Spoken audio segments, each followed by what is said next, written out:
ভূগোল। আজকে আমরা একাদশ অধ্যায় বা 11তম অধ্যায় বাংলাদেশের সম্পদ ও শিল্প নিয়ে আলোচনা করব।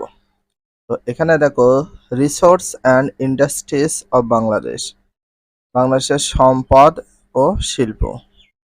একটি দেশের অর্থনৈতিক ও সামাজিক উন্নয়ন নির্ভর করে সম্পদ ও শিল্পের উপর। একটি দেশের অর্থনৈতিক ও সামাজিক উন্নয়ন নির্ভর করে কিসের উপর? সম্পদ ও শিল্পের উপর। একটি দেশের অর্থনৈতিক সামাজিক উন্নয়ন নির্ভর করে কিসের উপর? সম্পদ ও শিল্পের উপর। প্রাকৃতিক সম্পদকে সরাসরি অথবা অন্যান্য সম্পদকে কাজে লাগিয়ে প্রয়োজনীয় দ্রব্য সামগ্রী উৎপাদন করে ব্যবহার করা হয়। কৃষিজ ও বনজ সম্পদ, খনিজ তেল, প্রাকৃতিক গ্যাস, কয়লা বাংলাদেশের গুরুত্বপূর্ণ সম্পদ। বাংলাদেশের গুরুত্বপূর্ণ সম্পদের ভিতর কি কি আছে? একটি আছে কৃষিজ, বনজ সম্পদ, খনিজ তেল, প্রাকৃতিক গ্যাস এবং কয়লা। তাহলে বাংলাদেশের গুরুত্বপূর্ণ সম্পদের ভিতর টোটাল আমরা দেখতে পাচ্ছি 5টি আছে। একটা হচ্ছে কৃষিজ, বনজ সম্পদ, খনিজ তেল, প্রাকৃতিক গ্যাস, কয়লা বাংলাদেশের গুরুত্বপূর্ণ সম্পদ। উন্নয়নশীল দেশ হিসাবে এদেশে শিল্পের গুরুত্ব অপরিসীম।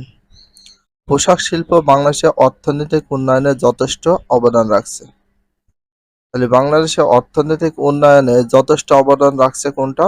পোশাক শিল্প। কোন শিল্প? পোশাক শিল্প।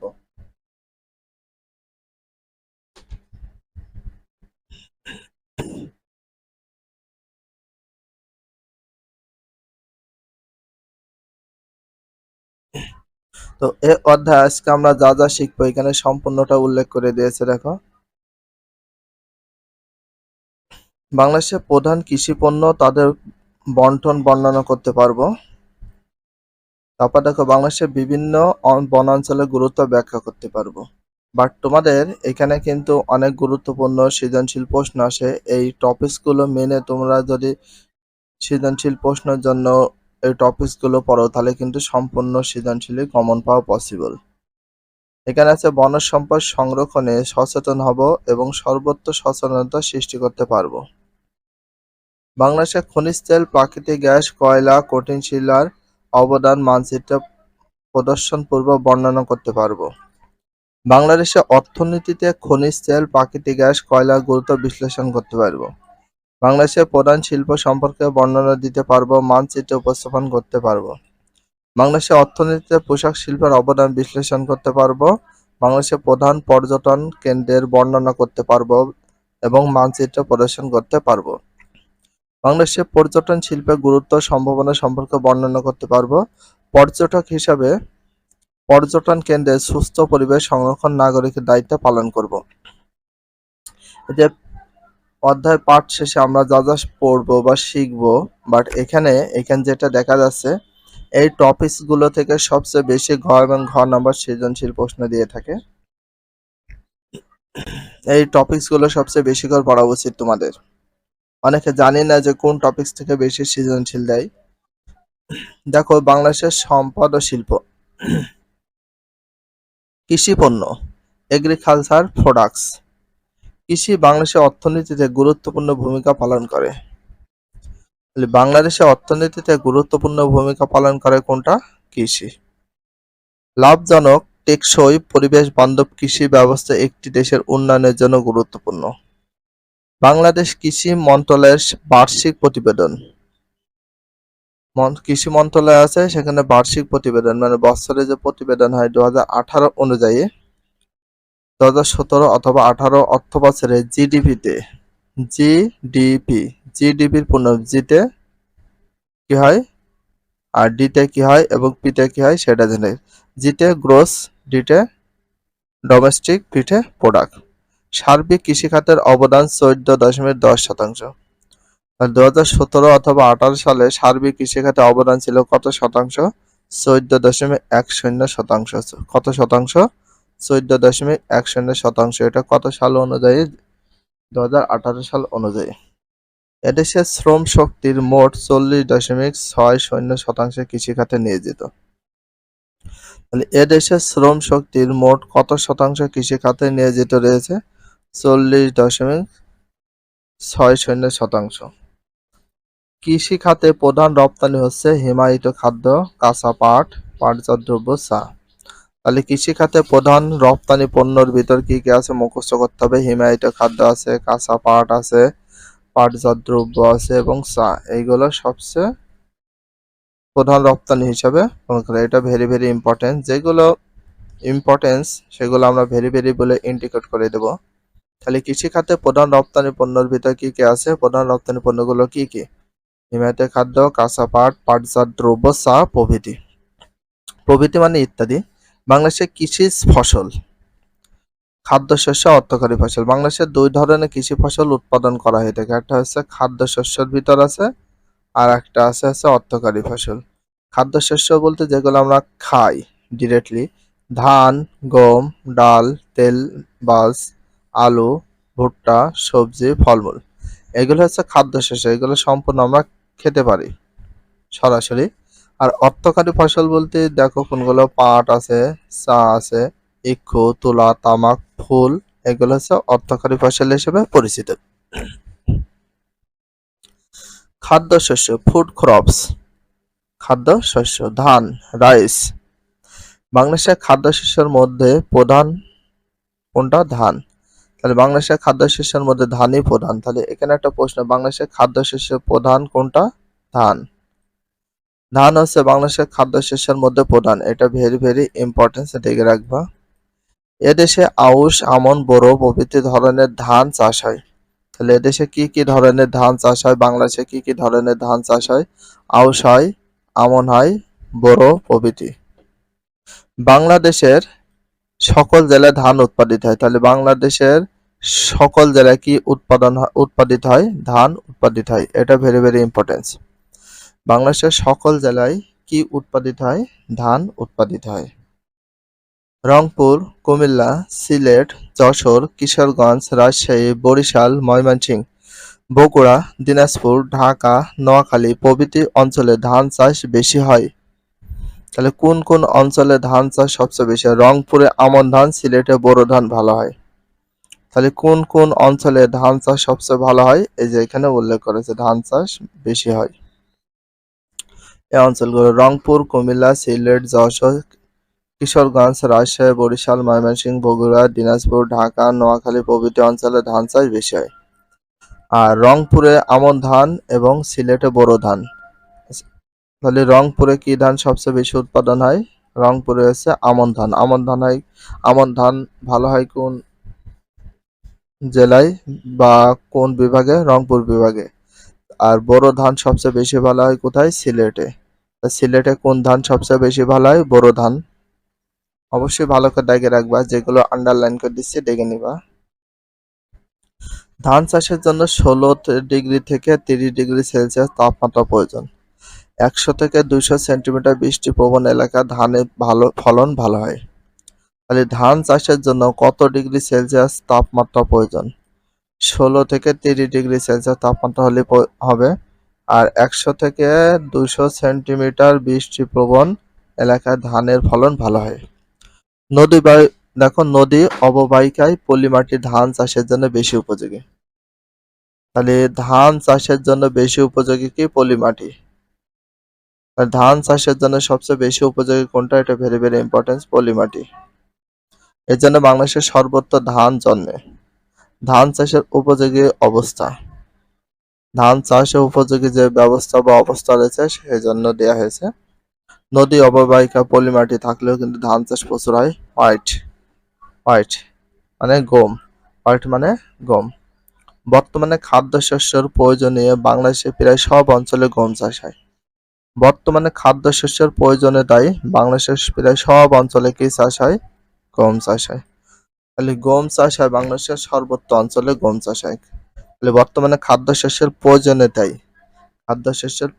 বাংলাদেশের প্রায় সব অঞ্চলে কি চাষ হয়, গম চাষ হয়।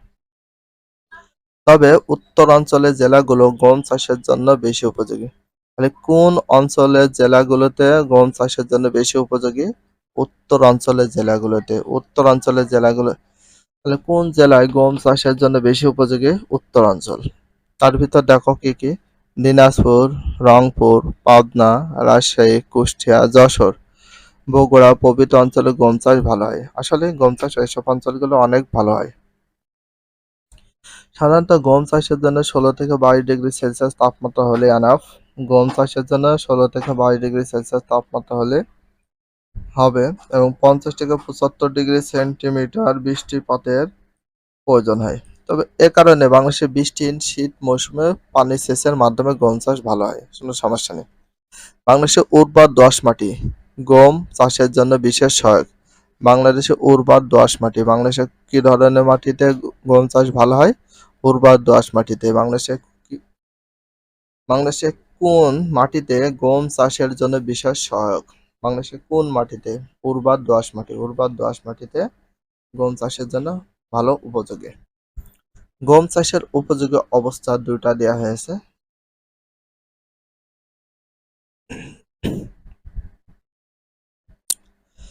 অন্যান্য খাদ্যশস্যের মধ্যে তেলবীজ যেমন তিল, সরিষা, বাদাম, তিসা। তাহলে খাদ্যশস্যের মধ্যে তেলবীজের ভিতরে রয়েছে 4টা সবচেয়ে বেশি। একটা হচ্ছে তিসি, বাদাম, সরিষা আর তেল। তিল, সরিষা, বাদাম, তিসি। ডাল, ডালের ভিতর কি কি রয়েছে দেখো। মসুর ডাল গরিবের মাংস বলা হয়। মুগ ডাল, মটর, মাসকলাই, তারপর খেসারি, এগুলো হচ্ছে ডাল জাতীয়।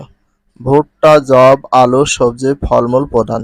এই খাদ্যশস্যগুলো বাংলাদেশের মধ্যে প্রধান। বাংলাদেশের শীতকালে এইসব খাদ্যশস্য কম খরচে চাষ করা যায়। পানি সেচের বিশেষ প্রয়োজন হয় না, বিদ্যুৎ খরচও কম হয়। ফলে কৃষকের কৃষিপণ্য বিক্রির অধিক লাভবান হওয়ার সুযোগ থাকে।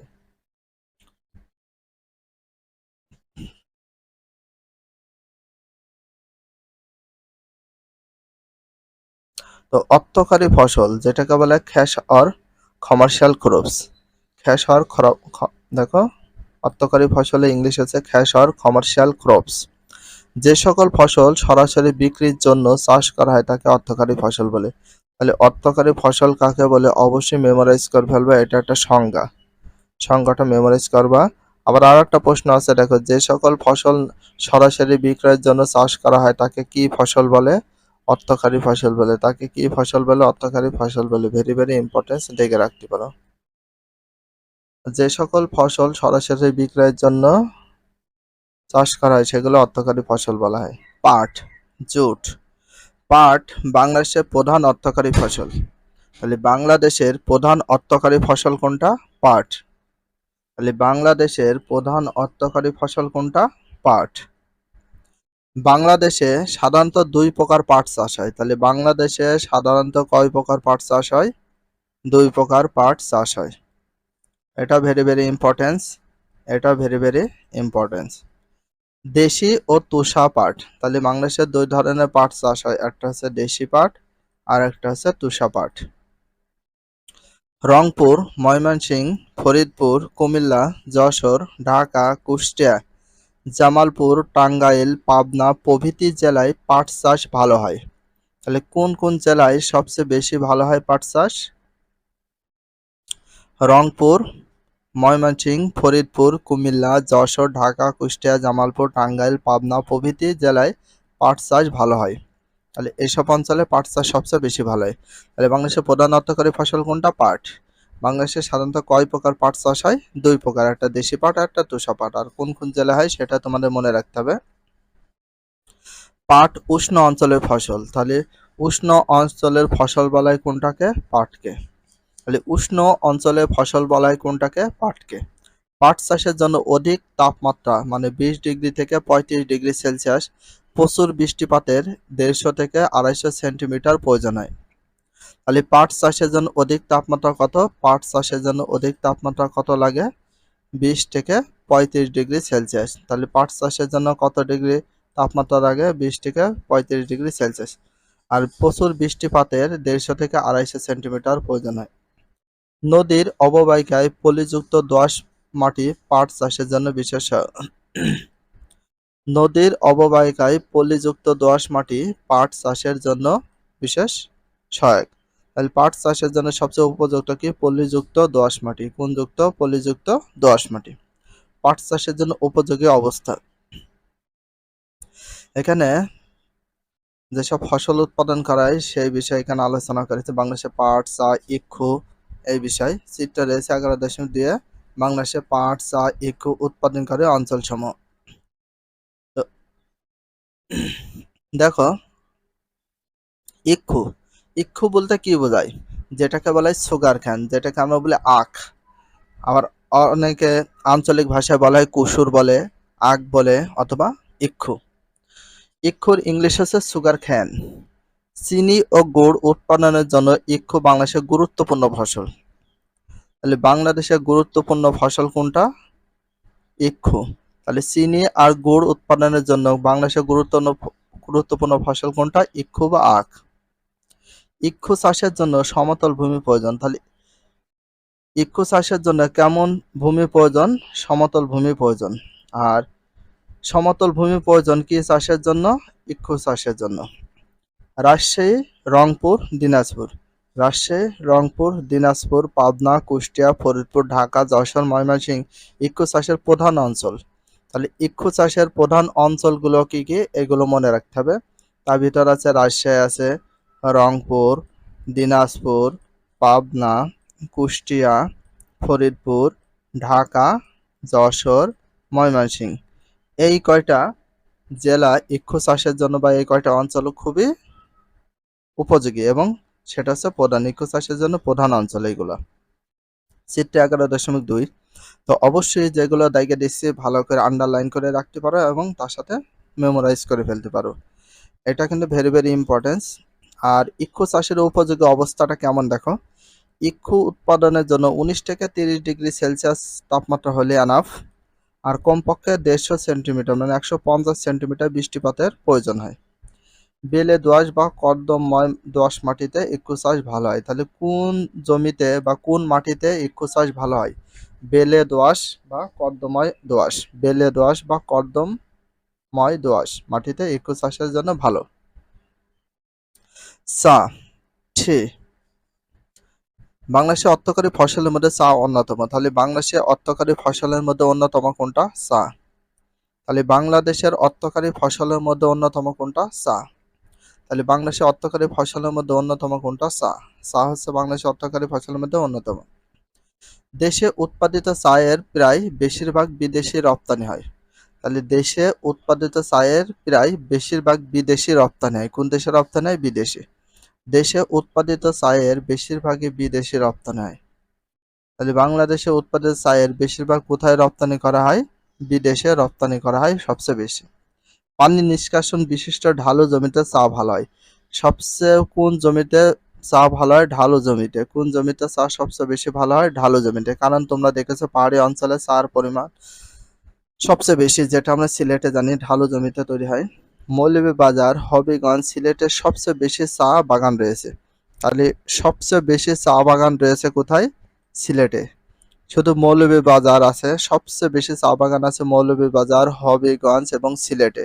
মৌলভীবাজার, হবিগঞ্জ, সিলেটে সবচেয়ে বেশি চা বাগান রয়েছে। তাহলে এখানে একটা প্রশ্ন, সবচেয়ে বেশি চা বাগান রয়েছে কোথায়? মৌলভীবাজার, হবিগঞ্জ, সিলেট।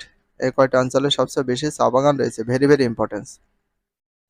এছাড়া চট্টগ্রাম, রাঙ্গামাটি, খাগড়াছড়ি, বান্দরবন, ঠাকুরগাঁও, পঞ্চগড় চা চাষ হচ্ছে। চা চাষের জন্য উষ্ণ আর্দ্র জলবায়ু প্রয়োজন। তাহলে চা চাষের জন্য কেমন জলবায়ু প্রয়োজন? উষ্ণ ও আর্দ্র। গরম হতে হবে এবং ভেজাও থাকতে হবে। তাহলে উষ্ণ আর্দ্র জলবায়ু প্রয়োজন। উষ্ণ ও আর্দ্র জলবায়ু প্রয়োজন কি চাষের জন্য? চা চাষের জন্য। কি চাষের জন্য? চা চাষের জন্য। 16 থেকে 17 ডিগ্রি সেলসিয়াস তাপমাত্রা হলে হবে। তাপমাত্রা পরিমাণ 16 থেকে 17 ডিগ্রি সেলসিয়াস হলে হয়। আর 250 সেন্টিমিটারের পরিমাণটা কি? বৃষ্টিপাত হলেই প্রয়োজন হবে। উর্বর লৌহ বা জৈব পদার্থ মিশ্রিত দোআঁশ মাটিতে চা চাষ ভালো হয়। উর্বর লৌহ অথবা জৈব পদার্থ মিশ্রিত দোআঁশ মাটিতে। উর্বর লৌহ জৈব পদার্থ মিশ্রিত দোআঁশ মাটিতে চা চাষ সবচেয়ে বেশি ভালো হয়।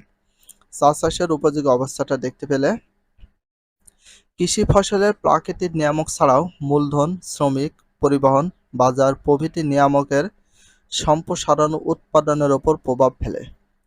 সরকারি সহযোগিতা ও প্রাকৃতিক পরিবেশের সমন্বয়ে, মানে সরকারি সহযোগিতা নিতে হবে, প্রাকৃতিক পরিবেশের সমন্বয়ে, মানে একসঙ্গে কৃষির সম্প্রসারণ সম্ভব। শস্য বহুমুখীকরণ, ক্রপস ডাইভার্সিফিকেশন।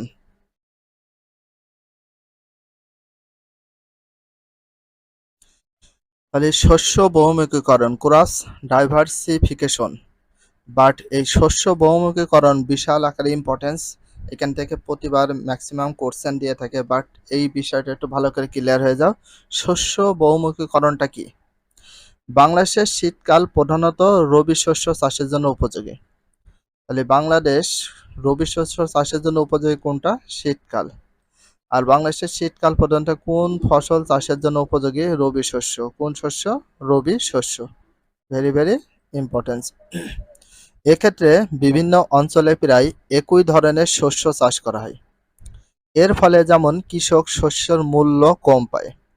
জমিতে একই শস্য চাষ মাটির পুষ্টিকে ক্ষতিগ্রস্ত করে। তাহলে জমিতে একই শস্য চাষ মাটির পুষ্টিকে কি করে? ক্ষতিগ্রস্ত করে। পাশাপাশি বহু ধরনের শস্য চাষ উচ্চ মূল্য প্রাপ্তিতে কৃষককে উপকৃত করে। বিভিন্ন শস্য গাছের অংশ নানা ধরনের জৈব মাটিতে যোগ করে মাটির পুষ্টি ঘাটতি রোধ হয়। ফলে অত্যাধিক সার ব্যবহার করতে হয় না। এভাবে কৃষক বহুমুখী শস্য চাষ করে নিজে এবং পরিবেশকে উপকৃত করতে পারে। বাংলাদেশের বনাঞ্চল, ফরেস্ট অফ বাংলাদেশ। তো অনেকে বলে যে ভাই যে 2023 সালের বই, এটা কি হবে? এটা কোনো মূল বিষয় না, কারণ 2012 সাল থেকে শুরু করে 25 সাল পর্যন্ত একই ধরনের বই তোমাদের দিয়েছে।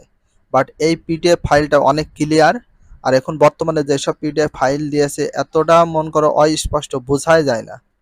অনেক সাবজেক্টে তো বোঝা যাচ্ছে না, আর কয়েকটা সাবজেক্টে মিল নেই, সেগুলো তো অনেক প্রবলেম হচ্ছে।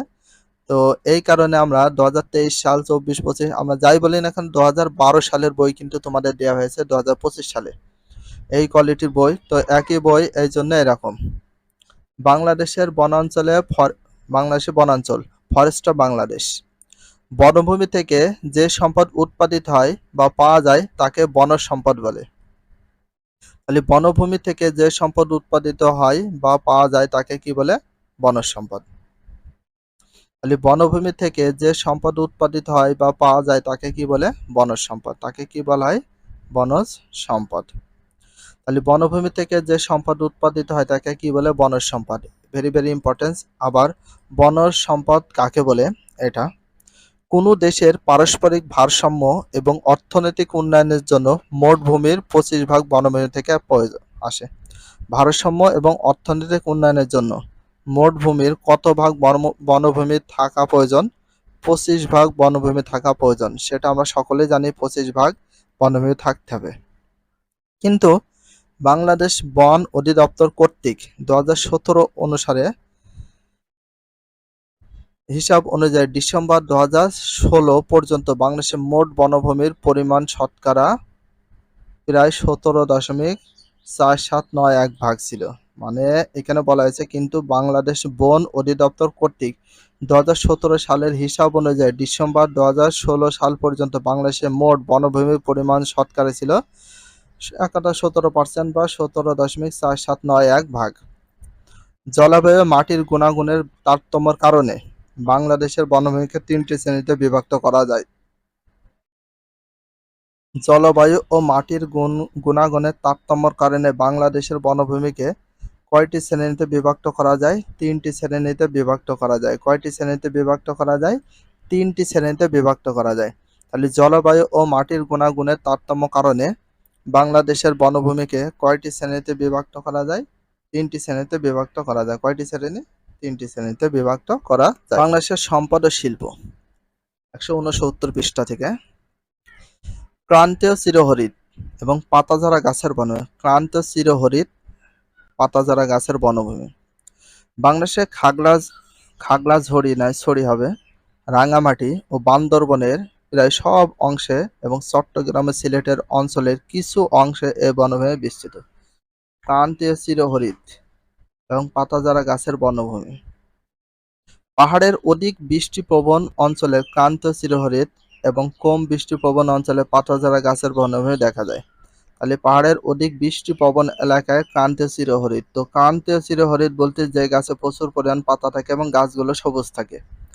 আর কম বৃষ্টিপ্রবণ অঞ্চলে কি থাকে? পাতাঝরা গাছ, যেগুলো পাতা ঝরে পড়ে, পাতাগুলো শুকিয়ে হলুদ বর্ণ ধারণ করে, শুকিয়ে গেলে সেটা হয় কোন সময়? বৃষ্টিপ্রবণ অঞ্চলে, কম যেখানে বৃষ্টি হয় সেখানে। আর বৃষ্টি যেখানে বেশি হয় সেখানে ক্রান্তীয় চিরহরিৎ হয়। তা চিরহরিৎ বলতে সেটা বোঝায় যেখানে গাছপালাগুলো সবুজ সতেজ থাকে। তাহলে দেখো, ক্রান্তীয় পাতাঝরা গাছের বনভূমি। ক্রান্তীয় পাতাঝরা গাছের বনভূমি বাংলাদেশে প্লাইস্টোসিন কালের সোপান সময়ে এ বনভূমি রয়েছে। বাংলাদেশের কোন জায়গায় ক্রান্তীয় পাতাঝরা গাছের বনভূমি রয়েছে? প্লাইস্টোসিন কালের সোপান সময়ে। প্লাইস্টোসিন কালের সোপান সময় বনভূমিতে রয়েছে। এ বনভূমিকে দুই অংশে ভাগ করা যায়। তাহলে বনভূমিকে কয়টি অংশে ভাগ করা যায়? দুইটি অংশে ভাগ করা যায়। এটা ভেরি ভেরি ইম্পর্টেন্স, জায়গা রাখতে পারো। তাহলে বনভূমিকে কয়টি অংশে ভাগ করা হয়েছে? দুই অংশে ভাগ করা হয়েছে। একটা হচ্ছে ময়মনসিংহ, টাঙ্গাইল, গাজীপুর জেলার মধুপুর, ভাওয়াইলের বনভূমি। আর একটা আছে, দেখো এই যে একটা, আর একটা এইটা। দিনাজপুর, রংপুর জেলায় বরেন্দ্র বনভূমি অবস্থিত। শীতকালে এ বনভূমির বৃক্ষের পাতা ঝরে যায়, গ্রীষ্মকালে আবার নতুন পাতা গজায়। তাহলে কোন সময়? শীতকালে এ বনভূমির পাতা ঝরে যায়, আবার গ্রীষ্মকালে পাতাগুলো আবার নতুন করে গজায়। সেটা হচ্ছে ক্রান্তীয় পাতাঝরা গাছের বনভূমির উদাহরণ। তাহলে ক্রান্তীয় পাতাঝরা গাছের বনভূমিকে দুই ভাগে ভাগ করা হয়েছে। একটা হচ্ছে ময়মনসিংহ, টাঙ্গাইল, গাজীপুর জেলার মধুপুর, ভাওয়ালের বনভূমি রয়েছে। আরেকটা হচ্ছে দিনাজপুর বা রংপুর জেলায় বরেন্দ্র বনভূমি অবস্থিত। শীতকালে বনভূমি বৃষ্টির পাতা মানে গাছের পাতা সবসময় কি হয়? ঝরে যায়। আর গ্রীষ্মকাল হলে যখন বৃষ্টি হয় তখন কিন্তু পাতাগুলো আবার নতুন করে গজায়। বাংলাদেশের বনভূমি। স্রোতজ বনভূমি বা সুন্দরবন। স্রোতজ বনভূমি যাকে বলে, সুন্দরবনও তাকে বলে। উত্তরে খুলনা, সাতক্ষীরা, বাগেরহাট জেলা। তাহলে খুলনা, বাগেরহাট জেলায়, খুলনা, সাতক্ষীরা, বাগেরহাট জেলা। দক্ষিণে বঙ্গোপসাগর, পূর্বে হরিয়ানঘাটা নদী, পিরোজপুর, বরিশাল জেলা এবং পশ্চিমে রায়মঙ্গল, হাড়িভাঙ্গা নদী ও ভারতের পশ্চিমবঙ্গ রাজ্যের আংশিক প্রান্ত সীমান্ত পর্যন্ত বনভূমি অবস্থিত। তার মানে সুন্দরবন। তাহলে কোন কোন অঞ্চলে অবস্থিত এগুলো একটু জানতে হবে, একটু পড়তে হবে। উত্তরে খুলনা, সাতক্ষীরা আছে, বাগেরহাট জেলা আছে এটা। আবার দক্ষিণে বঙ্গোপসাগর, পূর্বে হরিয়ানঘাটা নদী, পিরোজপুর, বরিশাল জেলা এবং পশ্চিমে রায়মঙ্গল, হাড়িভাঙ্গা নদী, ভারতে পশ্চিমবঙ্গ রাজ্যের আংশিক সীমানা পর্যন্ত সুন্দরবন অবস্থিত। এটা একটু জায়গায় একটু পড়া উচিত, কারণ সুন্দরবন কোন কোন জেলায়, কোন কোন এলাকায় অবস্থিত সেটা। এটি খুলনা বিভাগের ৬,০০০ বর্গ কিলোমিটার এলাকা জুড়ে বিস্তৃত। তাহলে সুন্দরবন কোন বিভাগে অবস্থিত রয়েছে? খুলনা বিভাগে। সুন্দরবন কোন বিভাগে অবস্থিত? খুলনা বিভাগ। কত হাজার কিলোমিটার এলাকা জুড়ে বিস্তৃত রয়েছে সুন্দরবন? ৬,০০০ বর্গ কিলোমিটার। ৬,০০০ বর্গ কিলোমিটার এলাকা জুড়ে বিস্তৃত। সমুদ্রের জোয়ার ভাটা, লোনা পানি, প্রচুর বৃষ্টিপাতের জন্য এই অঞ্চল বৃক্ষ সমৃদ্ধ। সমুদ্রে জোয়ার ভাটা হয়, লোনা পানি, প্রচুর বৃষ্টিপাতের জন্য এই অঞ্চল বৃক্ষ সমৃদ্ধ। বৃক্ষ সমৃদ্ধ বলতে প্রচুর পরিমাণ গাছপালা রয়েছে। আর এটা হচ্ছে বাংলাদেশের বনজ সম্পদের একটা মানচিত্র দিয়েছে, যেটা বাংলাদেশের ভিতরে অবস্থিত। বাংলাদেশের মানচিত্র বাংলাদেশের মতোই হয়ে থাকবে। তো এখানে দেখো বাংলাদেশের বনজ সম্পদ। তো বনজ সম্পদের এই মানচিত্রটা দেখতে পেলে,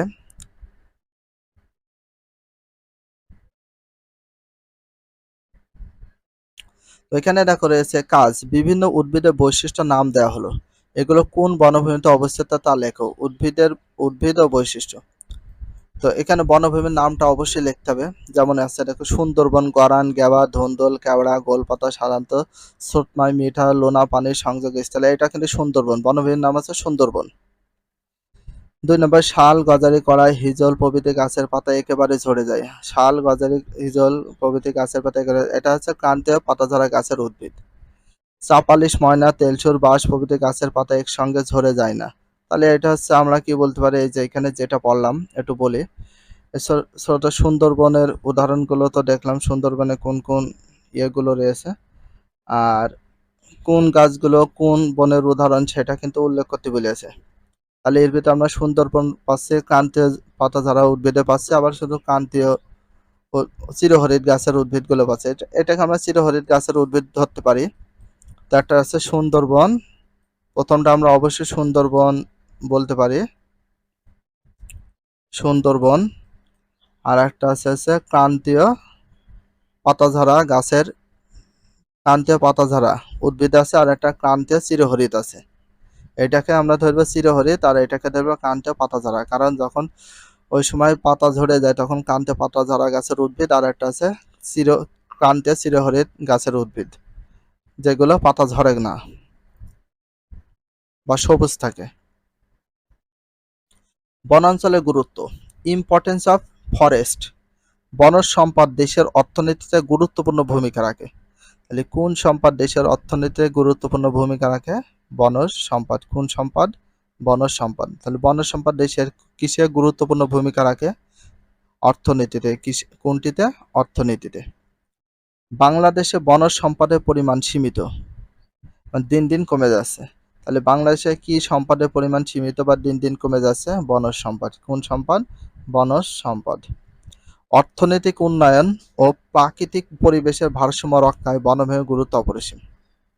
1 নাম্বার প্রাকৃতিক গুরুত্ব। প্রাকৃতিক গুরুত্ব, জীব বৈচিত্র্য রক্ষা। জীব বৈচিত্র্য রক্ষা, মাটি বা ভূমিক্ষয় রোধ, ভূমিধস রক্ষা, বৃষ্টিপাত বৃদ্ধি, আবহাওয়া আর্দ্র রাখা ও বন্যা নিয়ন্ত্রণে বনভূমি গুরুত্বপূর্ণ অবদান রাখে। 2 নাম্বার পর্যটন শিল্পের সম্ভাবনা। পর্যটন শিল্পের সম্ভাবনা, সুন্দরবন ও পার্বত্য চট্টগ্রাম পর্যটন শিল্পের অপার সম্ভাবনার স্থান। এর জীব বৈচিত্র্য পর্যটকদের আকর্ষণ করে, যা দেশের অর্থনীতিতে গুরুত্বপূর্ণ ভূমিকা রাখতে পারে। 3 নাম্বার পণ্য সামগ্রী। মানুষ তার দৈনন্দিন প্রয়োজন কাঠ, বাঁশ, বেত, মধু, মোম প্রভৃতি বন থেকে সংগ্রহ করে। তাহলে মানুষ তার দৈনন্দিন প্রয়োজনে কি কি কাঠ, তারপর বাঁশ, তারপর বেত, তারপর মধু, মোম প্রভৃতি কি থেকে সংগ্রহ করে থাকে? অবশ্যই বন থেকে। এই বনের গুরুত্বটা দেখো একটু কত, বনভূমির গুরুত্ব অপরিসীম, যার কোনো শেষ নেই। প্রথমে কি বলা হলো দেখো, প্রাকৃতিক গুরুত্ব রয়েছে, পর্যটন শিল্পের সম্ভাবনা, যারা মন করে ঘুরতে যায় দেখতে যায়, পণ্য সামগ্রী সংগ্রহ করা হয় যে কোনো কাজের জন্য। দেখো এছাড়া জীবজন্তু চামড়া, ভেষজ দ্রব্য বনভূমি থেকে সংগ্রহ হয়। ভেষজ দ্রব্য পাওয়া যায়, চামড়া পাওয়া যায় সম্পূর্ণ বনভূমি থেকে, বন থেকে। 4 নম্বরে কি আছে দেখো, নির্মাণের উপকরণ। আমরা যে কোনো বাড়িঘর নির্মাণ করবো তার উপকরণ পাই কোথায় থেকে? বন থেকে। একটু দেখো, মানুষ বনভূমি থেকে ঘর বাড়ি আসবাবপত্র নির্মাণের জন্য কি কি পায়? কাঠ পায়, বাঁশ পায়, বেত ইত্যাদি যাবতীয় উপকরণ সংগ্রহ করে বন থেকে। শিল্পের উন্নত হয়। 5 নম্বর দেখে শিল্পের উন্নতির কথা বলেছে। তো শিল্পের উন্নতির জন্য কি কি রয়েছে? কাগজ, রেয়ন, দেয়াশালাই, ফাইবার বোর্ড, খেলনার সরঞ্জাম প্রভৃতি উৎপাদন কাজে বনজ সম্পদ ব্যবহৃত হয়ে শিল্পের উন্নয়ন ত্বরান্বিত। আসলে হয়, কাগজ তৈরিতে কাঠ লাগে, রেয়ন তৈরিতে, দেয়াশালাই তৈরিতে লাগে, ফাইবার বোর্ড তৈরি করতে লাগে, খেলনার সরঞ্জাম তৈরি করতে কিন্তু বনজ সম্পদ ব্যবহৃত হয়। তাহলে শিল্পের এক্ষেত্রে আমাদের শিল্পের কি হয়? অনেক উন্নতি হয়। কর্ণফুলী কাগজ কল, খুলনা নিউজ প্রিন্ট কারখানা বনজ সম্পদের উপর ভিত্তি করে গড়ে উঠেছে। তাহলে বনজ সম্পদের উপর ভিত্তি করে গড়ে উঠেছে কোন কোন কাগজ কলগুলো? কর্ণফুলী কাগজ কল আর খুলনা নিউজ প্রিন্ট কারখানা। খুলনা নিউজ প্রিন্ট কারখানা আর কর্ণফুলী কারখানা কিসের উপর নির্ভর করে গড়ে উঠেছে? বনজ সম্পদের উপর নির্ভর করে গড়ে উঠেছে। এটা ভেরি ভেরি ইম্পর্টেন্স। 6 নম্বর দুর্যোগের ঝুঁকি হ্রাস হয়। যখন প্রাকৃতিক দুর্যোগ ঘটে সেটা ঝুঁকিটা কমে যায়। উপকূলীয় অঞ্চলে বনভূমি সামুদ্রিক জলসেচের ক্ষয়ক্ষতি কমাতে সহায়ক ভূমিকা পালন করে, অবশ্যই করে। 7 নম্বর পরিবহন ও যোগাযোগ ব্যবস্থা। পরিবহন ও যোগাযোগ ব্যবস্থা রয়েছে।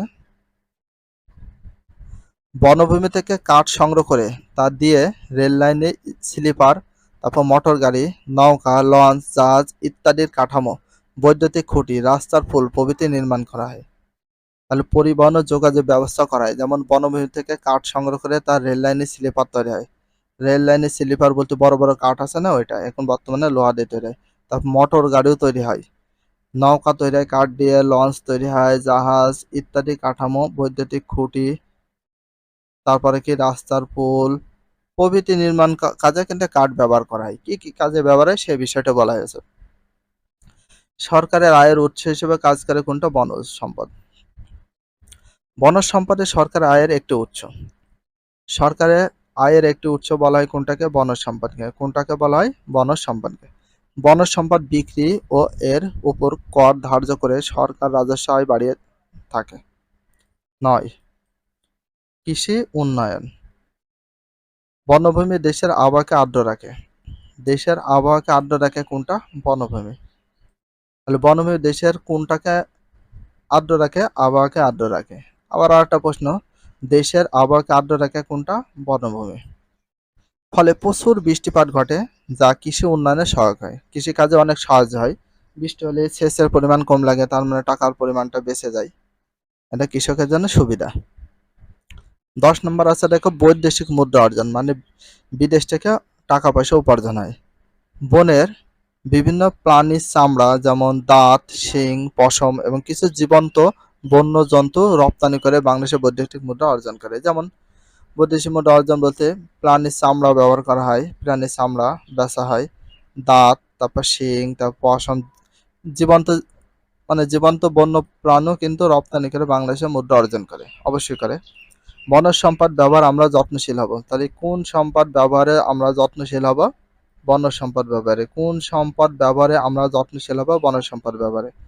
আমাদের পরিবেশে ভারসাম্য রক্ষার তাগিদে বনজ জীববৈচিত্র্যের প্রতি বাংলাদেশের খনিজ তেল, প্রাকৃতিক গ্যাস, কয়লা, কঠিন শিলা। তো বাংলাদেশে খনিজ তেল আছে, প্রাকৃতিক গ্যাস, কয়লা, কঠিন শিলা আছে, সেই সম্পর্কে আমরা আলোচনা করব। বাট দেখো, প্রাকৃতিক সম্পদের মধ্যে খনিজ সম্পদ হিসাবে খনিজ তেল, প্রাকৃতিক গ্যাস, কয়লা, কঠিন শিলা গুরুত্বপূর্ণ। তাহলে প্রাকৃতিক সম্পদের মধ্যে খনিজ সম্পদ হিসাবে সবচেয়ে গুরুত্বপূর্ণ কোনটা আছে? খনিজ তেল, প্রাকৃতিক গ্যাস, কয়লা বা কঠিন শিলা গুরুত্বপূর্ণ। খনিজ তেল বলতে তেল তো চেনে, প্রাকৃতিক গ্যাস মানে প্রকৃতি থেকে যে গ্যাসগুলো পাই, কয়লা, কঠিন শিলা বলতে পাথরগুলা। দেশের এই খনিজ সম্পদ সময়ের অনুসন্ধান কোথায়? অনুসন্ধান খোঁজ করা মানে উৎপাদন, তৈরি করা, বিতরণের মধ্যে সমন্বয় আনয়ন করলে দেশের অর্থনৈতিক উন্নয়ন সম্ভব। খনিজ তেল, পেট্রোলিয়াম। খনিজ তেলের ইংলিশ হচ্ছে পেট্রোলিয়াম। তাহলে খনিজ তেল বা পেট্রোলিয়ামের ভিতর কি কি আছে দেখি।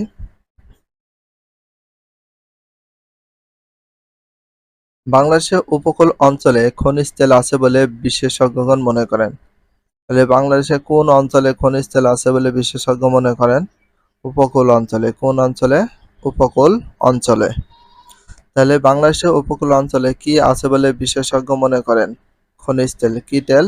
খনিজ তেল।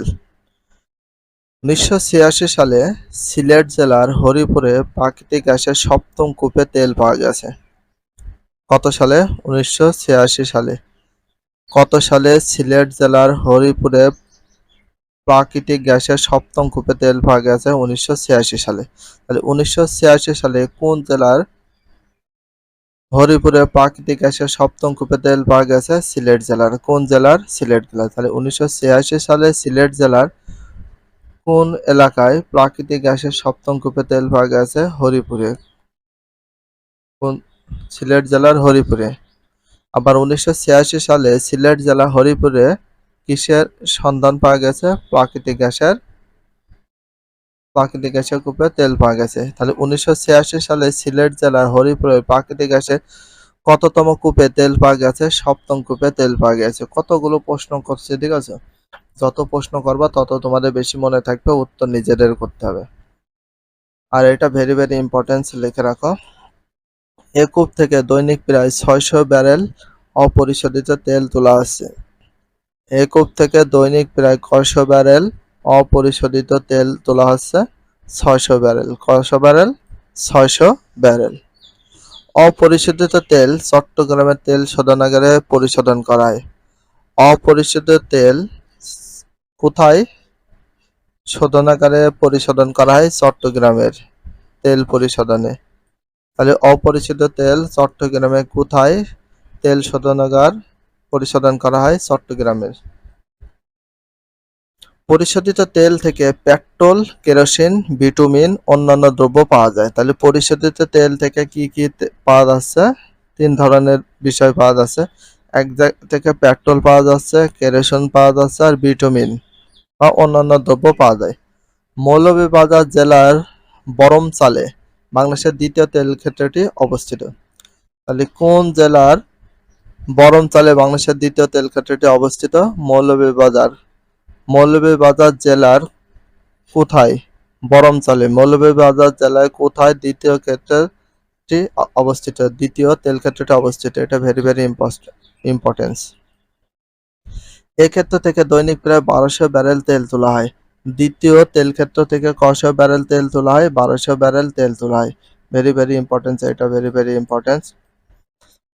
তাহলে দ্বিতীয় তেল ক্ষেত্র থেকে কয়শো ব্যারেল তেল উত্তোলন করা হয়? 1200 ব্যারেল। এটা কোথায় অবস্থিত? দ্বিতীয় তেল ক্ষেত্রটি অবস্থিত রয়েছে মৌলভীবাজার বরমচালে। তাহলে 1200 ব্যারেল করে তেল উত্তোলিত হয়।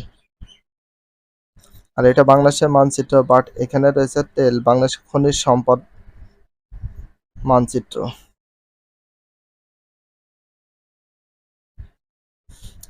প্রাকৃতিক গ্যাস, ইংলিশে বলা হয় ন্যাচারাল গ্যাস। প্রাকৃতিক গ্যাস বাংলাদেশের একটি গুরুত্বপূর্ণ জ্বালানি সম্পদ। বাংলাদেশের একটি গুরুত্বপূর্ণ জ্বালানি সম্পদ বলা হয় কোনটাকে? প্রাকৃতিক গ্যাসকে। তাহলে বাংলাদেশে একটি গুরুত্বপূর্ণ জ্বালানি সম্পদ বলা হয় কোনটাকে? প্রাকৃতিক গ্যাসকে। দেশের মোট বাণিজ্যিক জ্বালানি ব্যবহারের প্রায় 71% প্রাকৃতিক গ্যাস পূরণ করে। দেশের মোট বাণিজ্যিক জ্বালানি ব্যবহারের প্রায় কত শতাংশ? 71%। কত শতাংশ? 71% প্রাকৃতিক গ্যাস পূরণ করে। এ যাবৎ আবিষ্কৃত গ্যাস ক্ষেত্রের সংখ্যা হচ্ছে 27টি। এ যাবৎ আবিষ্কৃত গ্যাস ক্ষেত্রের সংখ্যা হয়েছে কয়টি? 27টি। এটা ভেরি ভেরি ইম্পর্টেন্স। এ যাবৎ গ্যাস ক্ষেত্র আবিষ্কৃত হয়েছে কয়টি? 27টি। তাহলে দেশের মোট বাণিজ্যিক জ্বালানি ব্যবহারের প্রায় কত শতাংশ প্রাকৃতিক গ্যাস পূরণ করে থাকে? 71%। এ যাবৎ আবিষ্কৃত গ্যাস ক্ষেত্রের সংখ্যা কয়টি রয়েছে? 27টি। এই গ্যাস ক্ষেত্রগুলোর উত্তোলনযোগ্য, সম্ভাব্য ও প্রমাণিত মজুদের পরিমাণ 27.81 ট্রিলিয়ন ঘনফুট। এই গ্যাসগুলোর উত্তোলনযোগ্য, সম্ভাব্য, প্রমাণিত মজুদের পরিমাণ 27.81 ট্রিলিয়ন ঘনফুট।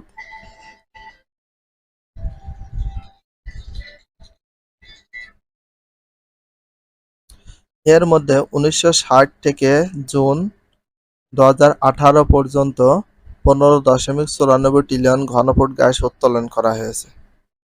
তাহলে 1960 থেকে 2018 পর্যন্ত কত গ্যাস উত্তোলন করা হয়েছে?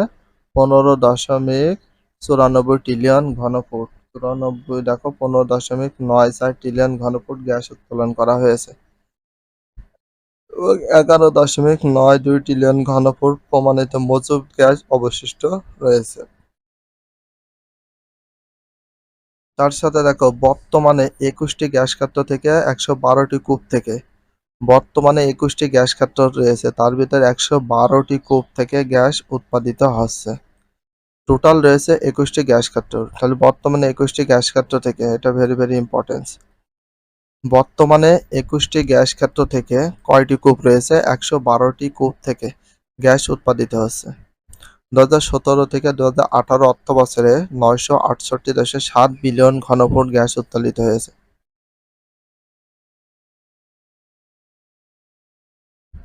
তো এখানে দেখো উৎপাদনরত গ্যাস ক্ষেত্র রয়েছে। দেখো উৎপাদনরত আর এই গ্যাস ক্ষেত্রগুলোর ভিতর রয়েছে, প্রথমে রয়েছে উৎপাদনরত, তারপর উৎপাদনে যায় নাই, উৎপাদিত, স্থগিত, নতুন, আবিষ্কৃত। দেখো বখরাবাদ, হবিগঞ্জ, সিলেট, কৈলাসটিলা, রশিদপুর, তিতাস, নরসিংদী, মেঘনা, সালদা নদী, জালালাবাদ, বিয়ানীবাজার, ফেঞ্চুগঞ্জ, মৌলভীবাজার, বিবিআনা, বাঙ্গুরা, শাহবাজপুর, সেমুতাং, সুন্দরপুর, শ্রীকাইল, বেগমগঞ্জ, রূপগঞ্জ। আর কুতুবদিয়া উৎপাদনে যায় নাই, উৎপাদনে যাওয়া হয়নি কুতুবদিয়ায়। উৎপাদিত স্থগিত হয়েছে ছাতক, কামতা, সাঙ্গু আর ফেনী। আর নতুন আবিষ্কৃত হয়েছে ভোলা। কয়লা বা কয়েল, কয়লা বা কয়েল। শক্তির অন্যতম উৎস হচ্ছে কয়লা। তাহলে শক্তির অন্যতম উৎস কোনটা? কয়লা। তাহলে শক্তির অন্যতম উৎস কোনটি? কয়লা। কলকারখানা, রেলগাড়ি, জাহাজ প্রভৃতি চালানোর জন্য কয়লা ব্যবহৃত হয়। কলকারখানা, রেলগাড়ি, জাহাজ প্রভৃতি চালানোর জন্য কি ব্যবহৃত হয়? কয়লা ব্যবহৃত হয়। কি ব্যবহৃত হয়? কয়লা। তাহলে কয়লা ব্যবহৃত হয় কিসে কিসে? কলকারখানায় ব্যবহৃত হয়, তারপর রেলগাড়ি চালানোর জন্য অথবা জাহাজ চালানোর জন্য কয়লা ব্যবহৃত হয়। বাট এখন হয় না, কয়লা লাগে না। জ্বালানি হিসাবে কয়লা ব্যবহৃত হয়। তাহলে কি হিসাবে কয়লা ব্যবহৃত হয়? জ্বালানি হিসাবে। কি হিসাবে? জ্বালানি হিসাবে। কয়লা সম্পদে বাংলাদেশ তত উন্নত নয়। দেশের উত্তর পশ্চিমাঞ্চলে আবিষ্কৃত মোট 5টি কয়লা ক্ষেত্রে মোট মজুদ প্রায় 7,962 মিলিয়ন টন। দেশের উত্তর পশ্চিমাঞ্চলে, দেশের কোন দিকে? উত্তর ও পশ্চিমাঞ্চলে আবিষ্কৃত মোট কয়টি কয়লা ক্ষেত্র রয়েছে? 5টি কয়লা ক্ষেত্র রয়েছে। 5টি কয়লা ক্ষেত্রের মজুদ রয়েছে 7,962 মিলিয়ন টন। কয়লা ক্ষেত্রের কয়লা উত্তোলন শুরুর পর থেকে ডিসেম্বর 2018 পর্যন্ত প্রায় 10.40 মিলিয়ন মেট্রিক টন কয়লা উত্তোলন করা হয়েছে। দিনাজপুরের বড়পুকুরিয়া কয়লা খনি থেকে দৈনিক। দিনাজপুরের বড়পুকুরিয়া থেকে, দিনাজপুরের কোথায়? বড়পুকুরিয়া থেকে কয়লা খনি থেকে দৈনিক 3,000 মেট্রিক টন কয়লা উৎপাদন তোলা হয় বা উত্তোলিত হয়। 3,000 মেট্রিক টন কয়লা উত্তোলিত হয়। তাহলে বর্তমানে দিনাজপুরে বড়পুকুরিয়া কয়লা খনি থেকে দৈনিক কত মেট্রিক টন কয়লা উত্তোলিত হয়? 3,000 মেট্রিক টন কয়লা উত্তোলিত হয়। দৈনিক প্রায় 3,000 মেট্রিক টন কয়লা উত্তোলিত হয় কোথায় থেকে? দিনাজপুরে বড়পুকুরিয়া থেকে। এছাড়া রংপুর, খালিশপুর, দিনাজপুর, ফুলবাড়ী, দিঘিপাড়া এবং বগুড়ার জামালগঞ্জে কয়লা ক্ষেত্র রয়েছে। বাংলাদেশের ফরিদপুরে বাঘিয়া, চান্দাবিল, খুলনার কোলাবিল, ব্রাহ্মণবাড়িয়া, কিশোরগঞ্জ, সিলেটের কিছু অঞ্চলে প্রচুর পরিমাণে পিট জাতীয় নিম্নমানের কয়লার সন্ধান পাওয়া গেছে। তাহলে নিম্নমানের প্রচুর কয়লার সন্ধান পাওয়া গেছে পিট কয়লা নামে। কোথায় পাওয়া গেছে সেটা একটু দেখো।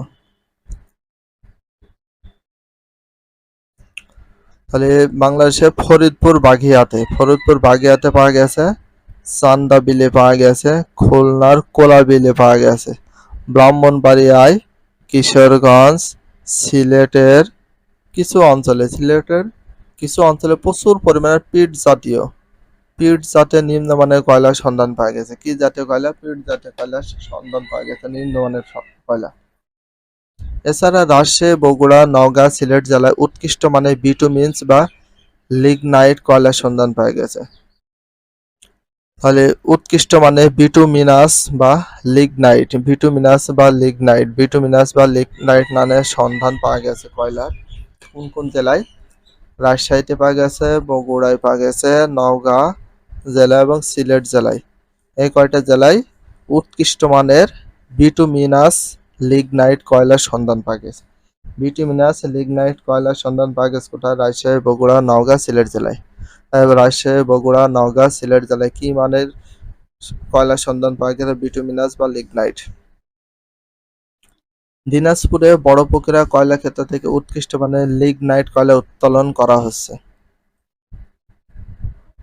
তাহলে উৎকৃষ্ট মানের লিগনাইট কয়লা উত্তোলন করা হচ্ছে কোথা থেকে? দিনাজপুরের বড়পুকুরিয়া থেকে। এটা ভেরি ভেরি ইম্পর্টেন্স দেখে রাখবা। কঠিন শিলা, হার্ড রক, যেটাকে বলি পাথর।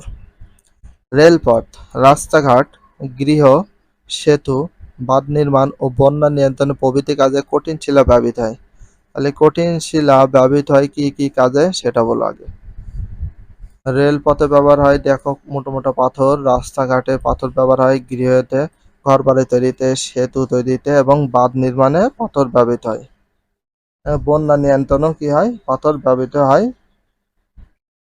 রংপুর জেলার রানীপুকুর এবং শ্যামপুর দিনাজপুর জেলার মধ্যপাড়ায় কঠিন শিলার সন্ধান পাওয়া গেছে। কঠিন শিলার সন্ধান পাওয়া গেছে কোথায় কোথায়? রংপুর জেলার রানীপুকুর, শ্যামপুর দিনাজপুর জেলায়, শ্যামপুর জেলায় পাওয়া গেছে, দিনাজপুর জেলায় পাওয়া গেছে। মধ্যপাড়ায় কঠিন শিলার সন্ধান পাওয়া গেছে। রংপুরের রানীপুকুর থেকে বৈদেশিক মানে বিদেশিদের সহযোগিতায় শিলা উত্তোলন ব্যবস্থা করা হয়েছে।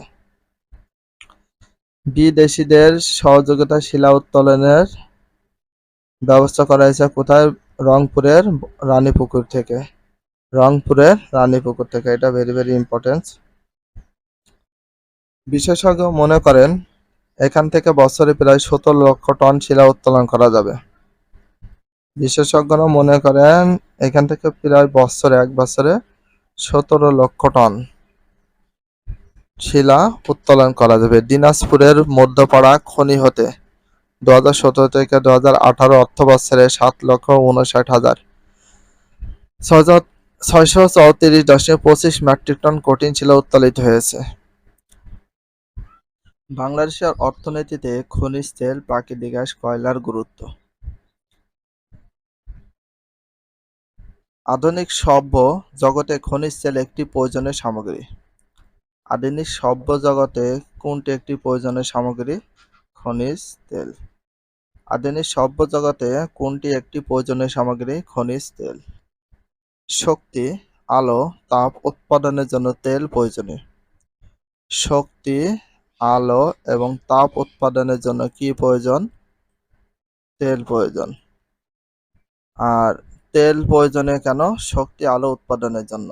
তাহলে শক্তি, আলো, তাপ উৎপাদনের জন্য কোনটি প্রয়োজন? তেল প্রয়োজন।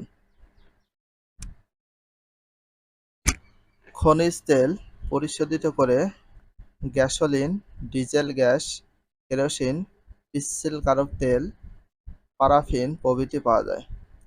খনিজ তেল পরিশোধিত করে গ্যাসোলিন, ডিজেল গ্যাস, কেরোসিন, পিচ্ছিল তেল এবং লুব্রিক্যান্ট, পিচ্ছিল তেল বা লুব্রিক্যান্ট বা প্যারাফিন পাওয়া যায়। লুব্রিক্যান্ট বা প্যারাফিন পাওয়া যায়। রেলগাড়ি, মোটর গাড়ি, জাহাজ, বিমান ইত্যাদি চালাতে পেট্রোল ও ডিজেল ব্যবহৃত হয়। রেলগাড়ি, মোটর গাড়ি, জাহাজ, বিমান ইত্যাদি চালাতে পেট্রোল ও ডিজেল ব্যবহৃত হয়।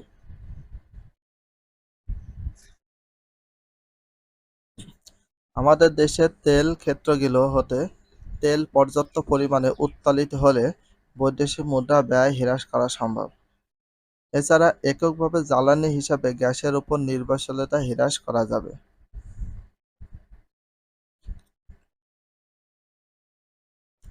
শিল্প কারখানায় কাঁচামাল হিসাবে প্রাকৃতিক গ্যাস ব্যবহৃত হয়। তাহলে শিল্প কারখানায় কাঁচামাল হিসাবে কি ব্যবহৃত হয়? প্রাকৃতিক গ্যাস ব্যবহৃত হয়। প্রাকৃতিক গ্যাস ব্যবহৃত হয় শিল্প কারখানায় কি হিসাবে? কাঁচামাল হিসাবে। শিল্প কারখানায় কাঁচামাল হিসাবে ব্যবহৃত হয় কোনটি? প্রাকৃতিক গ্যাস। শিল্প কারখানায় কি হিসাবে প্রাকৃতিক গ্যাস ব্যবহৃত হয়? কাঁচামাল হিসাবে। ফেঞ্চুগঞ্জের সার কারখানায় ও ছাতকের সিমেন্ট কারখানায় হরিপুরে প্রাকৃতিক গ্যাস ব্যবহৃত হয়। ফেঞ্চুগঞ্জের সার কারখানা আছে ওইখানে এবং ছাতকের সিমেন্ট কারখানায় হরিপুরে কি ব্যবহৃত হয়? প্রাকৃতিক গ্যাস ব্যবহৃত হয়। ঘোড়াশালে সার কারখানায় তিতাস গ্যাস কাঁচামাল হিসাবে ব্যবহৃত হয়। ঘোড়াশালে সার কারখানায় কি গ্যাস ব্যবহৃত হয়? তিতাস গ্যাস কাঁচামাল হিসাবে ব্যবহৃত হয়। কীটনাশক, ওষুধ, রাবার, প্লাস্টিক, কৃত্রিম তন্তু প্রভৃতি তৈরির জন্য প্রাকৃতিক গ্যাস ব্যবহার করা হয়।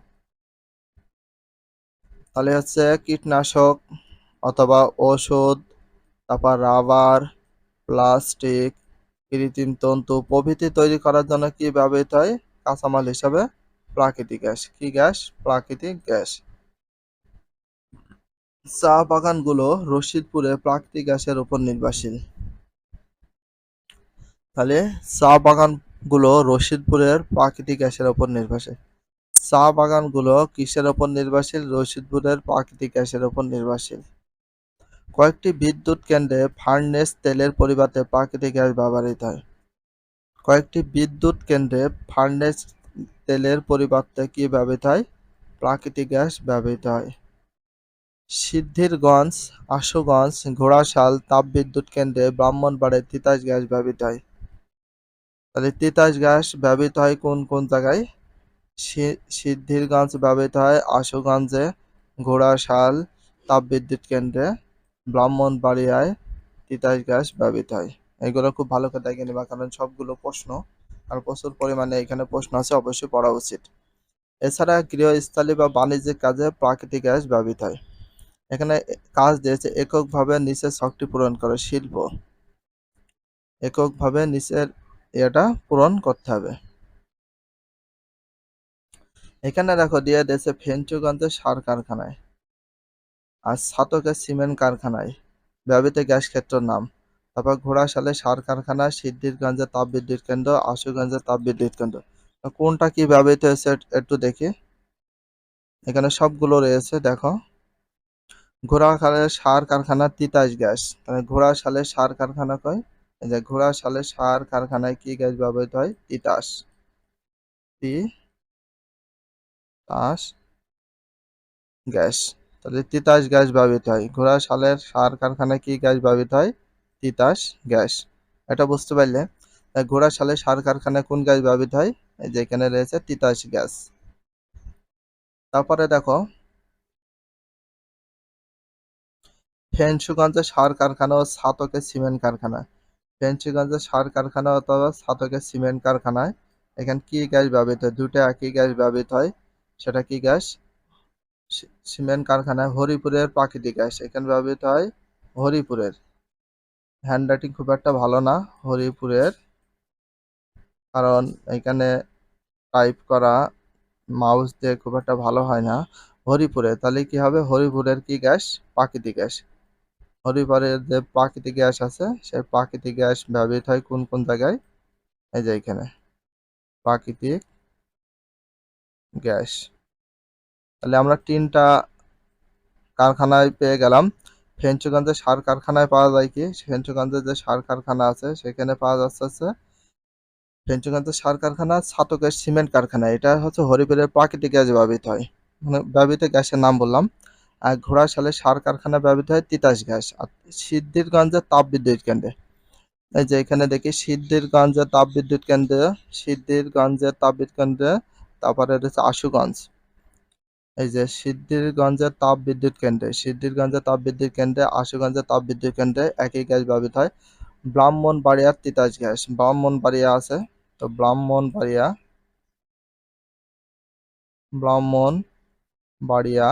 একটু ভালো করে সুন্দর করে লিখে নিতে পারো। হ্যান্ডরাইটিং খুব একটা ভালো হয় না টাইপিং এ মাউস দিয়ে। ব্রাহ্মণবাড়িয়ার তিতাস গ্যাস, তিতাস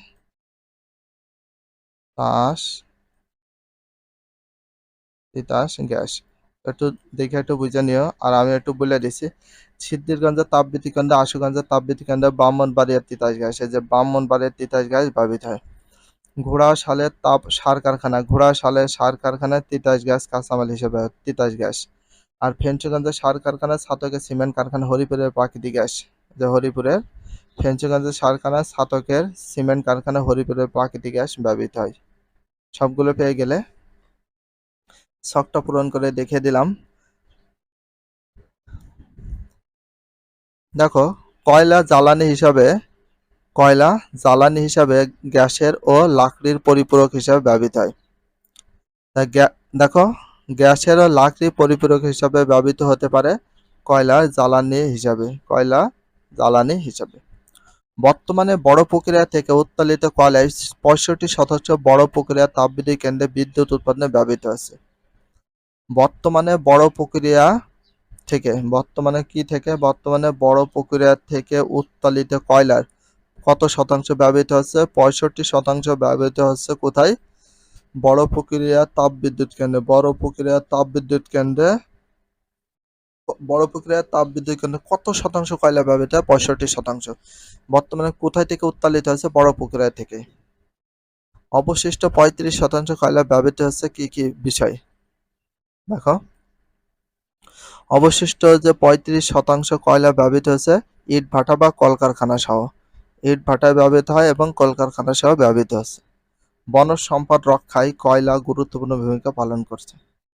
সরাসরি কাঠ বা লাকড়ি পোড়ালে পরিবেশে যে দূষণ হয়, কয়লা ব্যবহৃত করলে তা সেই দূষণ হয় না। বনজ সম্পদ রক্ষা, দূষণ রোধে কয়লা প্রাকৃতিক পরিবেশ রক্ষায় সাহায্য করে। হ্যাঁ, কয়লা যদি না থাকতো তাহলে আমাদের বন জঙ্গল বা বনজ সম্পদ কমে যেত, সেটা বলা হয়েছে। কিসের উন্নতি? বৈদেশিক মুদ্রার ব্যয় হ্রাস করছে। বৈদেশিক মুদ্রা মানে বিদেশে টাকা যে ব্যয় করা হতো সেটা কমেছে।